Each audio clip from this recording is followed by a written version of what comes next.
ಕೇಂದ್ರ ಮಹಾರಾಷ್ಟ್ರ. ಬಹುಶಃ ಇಲ್ಲಿ ಒಂದ್ ಕಡೆ ನಾನು ಎಲ್ಲ ನೋಡಿದೆ ಸರ್, ಅದ್ಭುತ ಏನಂದ್ರೆ ಮುಖ್ಯಮಂತ್ರಿಗಳೇ ಸಾಹೇಬ್ರೆ ಅಲ್ಲಿ ನೋಡಿ ಸಭೆ ಮಧ್ಯದಲ್ಲಿ ಅಲ್ಲಿ ಬೋರ್ಡ್ ಹಿಡಿದಿದ್ದಾರೆ ಮಹಾರಾಷ್ಟ್ರದವರು, ನಮ್ಮನ್ನ ಕರ್ನಾಟಕಕ್ಕೆ ತಗೊಳ್ಳಿ ಅಂತ ಹೇಳಿ. ಕಾರಣ ಏನಂದ್ರೆ ನೀವು ಕೊಟ್ಟಿರ್ತಕ್ಕಂಥ ಪಂಚ ಗ್ಯಾರಂಟಿ ಯೋಜನೆ, ನೀವು ಕೊಡ್ತಕ್ಕಂಥ ಅನೇಕ ಜನಪರವಾಗಿರ್ತಕ್ಕಂಥ ಕಲ್ಯಾಣ ಕಾರ್ಯಗಳು, ಇವತ್ತು ಇಂಥ ಅನೇಕ ನೀರಾವರಿ ಯೋಜನೆಗಳು ಕೊಡೋದ್ರಿಂದ ಮಹಾರಾಷ್ಟ್ರದ ಜತ್ ತಾಲೂಕ ಇರಬಹುದು, ಅದರ ಜೊತೆಗೆ ಅಕ್ಕಲಕೋಟೆ ಇರಬಹುದು, ಈ ಭಾಗಕ್ಕೆ ಅತ್ಯಂತ ನೀರಿನ ಅವಶ್ಯಕತೆ ಇದೆ. ಅವ್ರು ಯಾಕೆ ಬಂದಿದ್ದಾರೆ ಅಂದ್ರೆ ಈ ನಮ್ಮ ಕೃಷ್ಣಾ ನದಿಯಿಂದ ಬರಗಾಲದಲ್ಲಿ ಹರಿದು ಹೋಗ್ತಕ್ಕಂಥ ನೀರನ್ನ ನಮಗೆ 4 ಅಥವಾ 3 TMC ನೀರು ನಮಗೆ ಕೊಟ್ಟು ಬೇಸಿಗೆ ಕಾಲದಲ್ಲಿ ಕೊಯ್ನಾ ಮುಖಾಂತರ ಮತ್ತು ಮಹಾರಾಷ್ಟ್ರದಿಂದ ಒಂದು 3 TMC ನೀರು ನಿಮ್ಮ ಬೇಸಿಗೆ ಕಾಲದಲ್ಲಿ ಕುಡಿಯಲಿಕ್ಕೆ ನಮ್ಮ ಸರ್ಕಾರದಲ್ಲಿ ನಾವು ನಿಮ್ಮ ಪರವಾಗಿ ವಾದವನ್ನು ಮಾಡ್ತೀವಿ ಅಂತಕ್ಕಂಥ ವಿಚಾರ ಇಟ್ಕೊಂಡು ಇವತ್ತು ಕದಂ ಅವರು ಮತ್ತು ನಮ್ಮ ಸಾವಂತ್ ಬಂಡೆ ಪಾಟೀಲ್ ಬರಬೇಕಾಗಿತ್ತು. ಆದರೆ ಸಭೆಯ ಒಂದು ತುರ್ತು ಕಾರ್ಯದಿಂದ ಅವರು ಮುಂಬೈಗೆ ಹೋಗಿದ್ರಿಂದ ನನಗೆ ಫೋನ್ ಮುಖಾಂತರ ಹೇಳಿ, ಇದರ ಜೊತೆಗೆ ಇದನ್ನಾದರೂ ಮಾಡಬಹುದು. ಡಿ.ಕೆ. ಸಾಹೇಬರಿಗೆ ಒಂದು ನಾನು ಮಾತಾಡ್ತೀನಿ, ಇದೇನಾದ್ರೆ ಮಹಾರಾಷ್ಟ್ರ ಮತ್ತು ಕರ್ನಾಟಕ ಸರ್ಕಾರದಲ್ಲಿ ಏನಾದ್ರೂ ವ್ಯತ್ಯಾಸ ಮಾಡಲಿಕ್ಕೆ ತೊಂದರೆ ಆದ್ರೆ ನಮ್ಮ MP ಪಾಟೀಲರು ಇದರಲ್ಲಿ ಡಾಕ್ಟರ್ ಇದ್ದಾಗ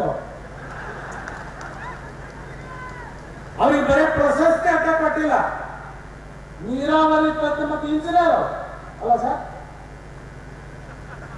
ನೀರಾವರಿ ತಜ್ಞರು ನಮಗೆ ಸುಲಭವಾಗಿ ಒಂದು ಕಾರ್ಯ ಮಾಡಲಿಕ್ಕೆ ಸಾಧ್ಯ.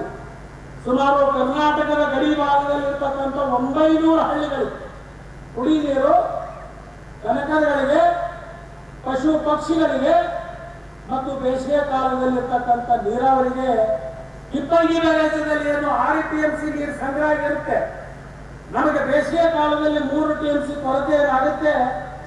ಆಲಮಟ್ಟಿ ಏನು ನಮ್ಮ ಗಲಗಲಿ ಬ್ಯಾರೇಜ್ ಇದೆ, ಆ ಬ್ಯಾರೇಜ್ ಹತ್ರ ಈಗಾಗಲೇ ಒಂದು ನೀರಾವರಿ ಯೋಜನೆ ತಾವು ಮಾಡಿದ್ವಿ, ಅದು ನಿಮ್ಮ ಅಮೃತ ಹಸ್ತದಿಂದಲೇ ಅದು ಉದ್ಘಾಟನೆ ಆಗಿದೆ.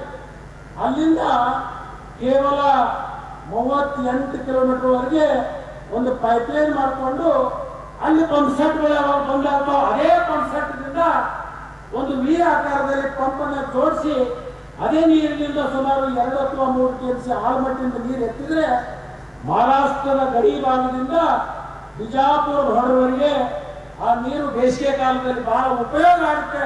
ಅದನ್ನು ಮಾಡುವಂಥದ್ದು ಸ್ವಲ್ಪ ಆಲೋಚನೆ ಮಾಡಬೇಕು. ಯಾಕಂತಂದ್ರೆ ಅದಕ್ಕೆ ನಾನು ಇಂಜಿನಿಯರ್ ಜೊತೆ ಚರ್ಚೆ ಮಾಡ್ಕೊಂಡು ಬರೀ ಒಂದು ರೈಜಿಂಗ್ ಮೇನ್ ಬೇಕು. ಆ ರೈಜಿಂಗ್ ಮೇನ್ಗೆ ಈಗಾಗಲೇ ಒಂದು DPR ಕಚ್ಚಾ ಮಾಡಿದ್ದು 380 ಕೋಟಿ ಆಗಿದೆ. ನಿಮಗೆ ಯಾವಾಗ ಅನುಕೂಲ ಆಗುತ್ತೆ ಅದೊಂದು 300 ರಿಂದ 400 ಕೋಟಿ ಕೊಟ್ಟರೆ ಆ ಬ್ಯಾಕ್ ವಾಟರ್ ನೀರನ್ನು ತಂದು ನಾವು ಮಹಾರಾಷ್ಟ್ರದ ಗಡಿವರೆಗೆ ತಂದು ಕೊಡ್ಲಿಕ್ಕೆ ಅದು ಸಾಧ್ಯ ಆಗ್ತದೆ. ಇನ್ನು 108 ನಮ್ಮ ಅರಸರಿಗಳದಾವ, ಅದನ್ನು ಹೇಳ್ತಾ ಕೂತ್ರೆ ನೀವು ಅಂತೀರಿ ಇದಕ್ಕೆ ನಾನು ಕರ್ಸಿದ್ದೇನೆ ಅಂತ. ಈಗ ಕೊಟ್ಟಿರ್ತಕ್ಕಂಥದ್ದು ಬಹಳಷ್ಟು ನಮಗೆ ಉಪಯೋಗ ಆಗಿದೆ ಸರ್. ನಿಮಗೆ ಎಷ್ಟು ಅಭಿನಂದನೆ ಹೇಳಿದ್ರು ಕಡಿಮೆ. ಇಲ್ಲಿ ಕೆಲವೊಂದು ಜನ ಬಂದಿದ್ದಾರೆ, MP ಪಾಟೀಲ್ರಿಗೆ ಬಹಳಷ್ಟು ಆ ಕಡೆ ಇಲ್ಲ. ಇಡೀ ಕರ್ನಾಟಕದಲ್ಲಿ ಎಸ್ಕಾಂ ಇಲಾಖೆಯಿಂದ ಸುಮಾರು 600 ಪಂಪ್ ಸೆಟ್ಗಳಿವೆ. ಗ್ರೂಪ್ ಕೋಆಪರೇಟಿವ್ ಯೋಜನೆಯಿಂದ ಅದನ್ನು ಪೈಪ್ಲೈನ್ ಮಾಡಿಕೊಂಡು ತಮ್ಮ ಹೊರಗಡೆಗೆ ನಿರ್ವಹಿಸಿ ಹಿಂದಿನ ಸರ್ಕಾರ ಅದಕ್ಕೆ ಒಂದು ಮಿನಿಟ್ಗೆ ₹3.40 ಮಾಡಿದ್ರು. ₹3.40. ಒಂದೊಂದು ಯೋಜನೆಗೆ ರೈತರಿಗೆ ಒಂದು ವರ್ಷಕ್ಕೆ ಸುಮಾರು 18 ರಿಂದ 20 ಲಕ್ಷ ರೂಪಾಯಿ ಸರ್ಕಾರಕ್ಕೆ ಬಿಲ್ ತುಂಬಕ್ಕಾಗಿತ್ತು. ಪುಣ್ಯಾತ್ಮರೇ ನೀವು ಬಂದ ಮೇಲೆ ನಮ್ಮ ರೈತರು ನಿಮಗೆ ಕೇಳ್ಕೊಂಡ ಮೇಲೆ ನಮಗೆ ಕಷ್ಟ ಆಗ್ತಿದೆ, ಏನಾದರೂ ಭಾರವನ್ನು ಇಳಿಸ್ರಿ ಅಂತ ಹೇಳಿದಾಗ ನೀವು ಎಸ್ಕಾಂ ಇಲಾಖೆಗೆ ನಿರ್ದೇಶನ ಕೊಟ್ಟು ₹3.40 ಇದ್ದುದು ಇವತ್ತು ಬರೇ ₹1.40 ಮಾಡಿ ₹2 ಕಡಿಮೆ ಮಾಡಿ. ಇದರಿಂದ ಆ ಸಂಘ ಸಂಸ್ಥೆಗಳಿಗೆ ಪ್ರತಿ ವರ್ಷಕ್ಕೆ 15 ರಿಂದ 20 ಲಕ್ಷ ರೂಪಾಯಿ ರೈತರಿಗೆ ಅನುಕೂಲ ಆಗಿದೆ. ಅದಕ್ಕೋಸ್ಕರ ಇಲ್ಲಿ ಮೂಲ್ಯವಾದ ಬಂದು ಕೂತಿದ್ದಾರೆ. ಈ ಕಾರ್ಯಕ್ರಮದ ಮೇಲೆ ತಾವು ವಿಶೇಷವಾಗಿರ್ತಕ್ಕಂಥ ನಿಮಗೆ ಕೂಡ ಒಂದು ಸನ್ಮಾನ ಅಭಿನಂದನೆ ಹೇಳಕ್ಕೆ ಬಂದಿದೆ.